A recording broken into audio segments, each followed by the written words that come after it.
not. Breaking Bad and El Camino movie.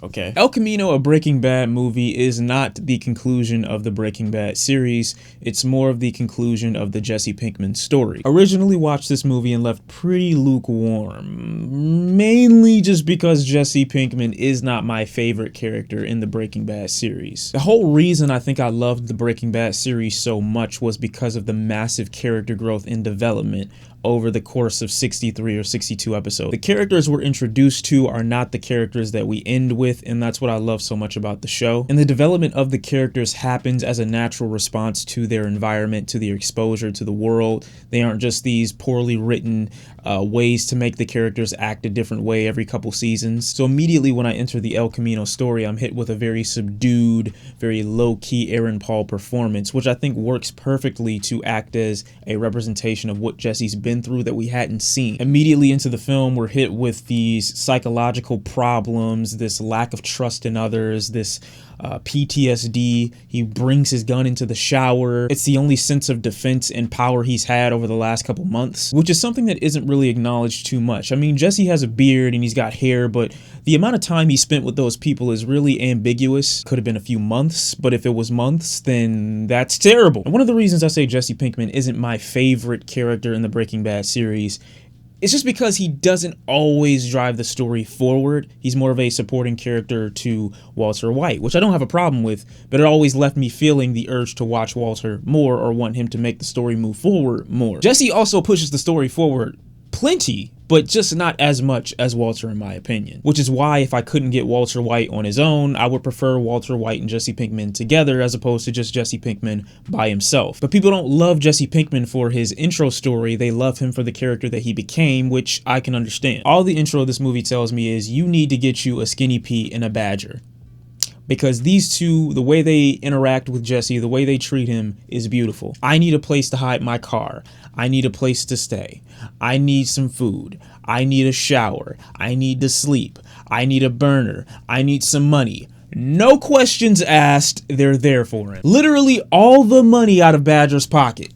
Jesse's, no questions asked. If that ain't the definition of a ride or die, I don't know what is. But what I feel the best part of this film is in the way it illustrates how things in life can actually be worse than death is the relationship or the moments between Todd and Jesse. Now, personally, and this is just me, it may just be me, when Jesse was getting out of that cage and Todd was saying we need to go somewhere else for the weekend, I was almost 100% confirmed when he was rubbing his face and touching his hair that he was doing something to Jesse. I felt so disgusted watching Todd do anything or interact with Jesse in any way. Because in the actual series, the mental state of Todd is just so ambiguous that we don't know if there's something wrong with this dude or not. When Jesse's searching his apartment even, you can see the tarantula from the kid that Todd ended in the series. Like, why would you keep that? There's not really any clear motives or remorse behind some of the decisions that he makes in the series either. So again, the mental state of Todd is just very ambiguous throughout the entirety of the movie. And although we know Todd's fate and we know that Jesse doesn't end up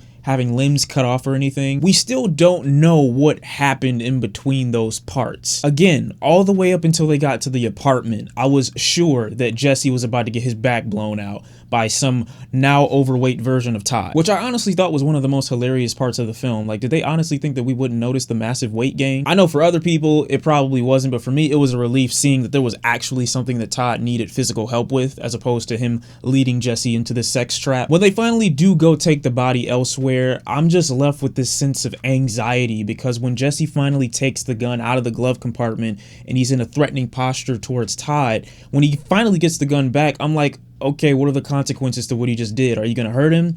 Do you really mean that you're going to treat him to some food?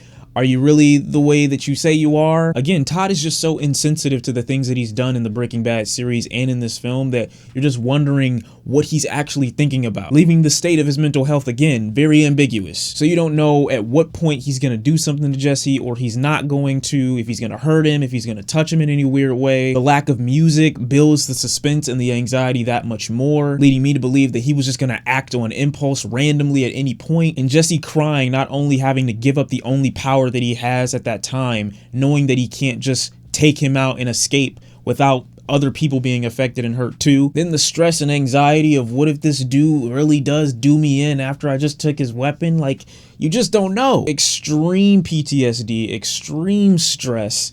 And like I said, the way the film illustrates those moments between Jessie and Ty, and the way they illustrate things being worse than death, is so great. Those are really the best parts of the film for me personally though. That and when Jessie finally does escape into freedom. I think the worst part about the ending of Breaking Bad was that most of us knew that he wasn't just driving off into the sunset. He still had problems and issues that he needed to face before he ultimately got to his freedom. And I think the dichotomy between the escape scene at the end of the Breaking Bad series and the driving scene at the end of the El Camino movie are that Jessie in one scene is freeing himself from everything that's caused him pain and or stress, and in the other it's Jessie finally capturing his redemption. The cinematography in this movie is fantastic. There are really subtle nods in this film to past things that happen in the Breaking Bad series, so I do really enjoy and love the fact that they don't hold anyone's hand when it comes to introducing people to the series itself and the relationship it has to the movie. Point is, if you've never watched Breaking Bad, they're not trying to get you into it by having you watch this movie. The subtle nods and references to the actual series itself in the film, where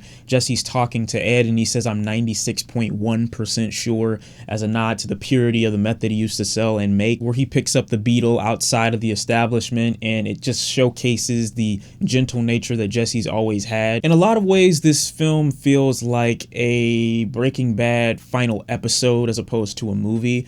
However, the shots and the cinematography is so much more grand and so much more noticeable than anything that we've ever gotten in the series that the aesthetic ends up feeling like something completely different than anything that we've ever seen in Breaking Bad, adding this air of importance or sense of urgency in the film. The worst part about this movie, and the worst part about Breaking Bad in general, is just how many doors it leaves open. Even with this film, the shots, you're still left with this lingering feeling of where Jesse ends up going specifically at the end of the movie. Walter White ends up giving way to his wounds at the end of Breaking Bad, and that's his closure.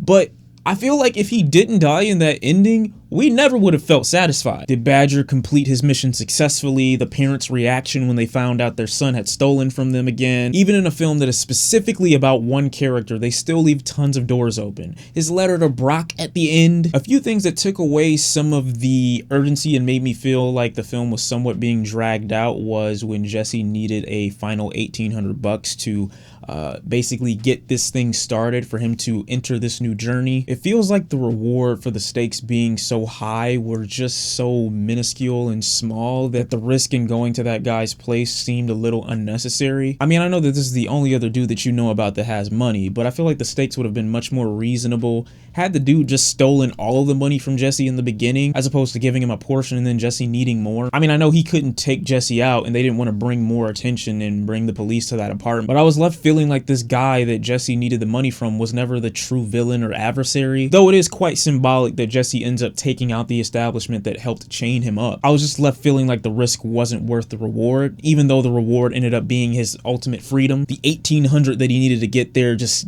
didn't feel necessary to me. In that, I would have preferred the guy just stole all the money from out of the refrigerator. That and the strange fact that the dude risked all of his earnings off of a Mexican standoff. But probably one of the best scenes in the movie itself is when we see the flashback of Jesse and Walter having their opposite hotel rooms after they had just been stranded in the series. I wanted to leave them on the counter!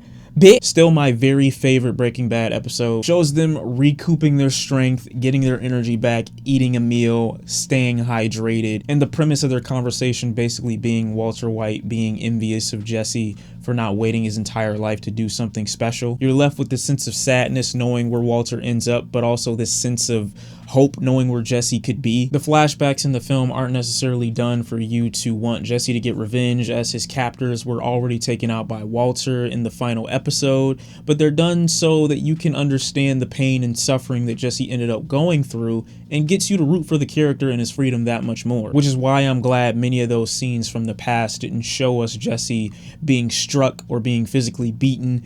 much so to emphasize the mental agony that he was going through at the time. And easily one of the best parts of the film, though I don't like the fact that that guy left everything up to a Mexican standoff, was when Jesse finally seemed to have the upper hand on someone that he needed to take out in order to get to a higher goal. He really felt like Walter White in that moment. Always having the drop, always having the one-up, always having the next plan. All in all, this works as El Camino, the Jessie Pinkman story, and I still do feel like it leaves a couple of doors open. Hate the fact that I'm left wanting more with Jesse driving off into the distance, but just not in the same way. But overall, if I'm a fan of Breaking Bad, I'm definitely a fan of Jesse Pinkman. In this movie, though somewhat spaced out, is a redemption arc, and I love it. Y'all let me know how you felt about the El Camino Breaking Bad movie, the Jesse Pinkman story, and I'll see y'all next time.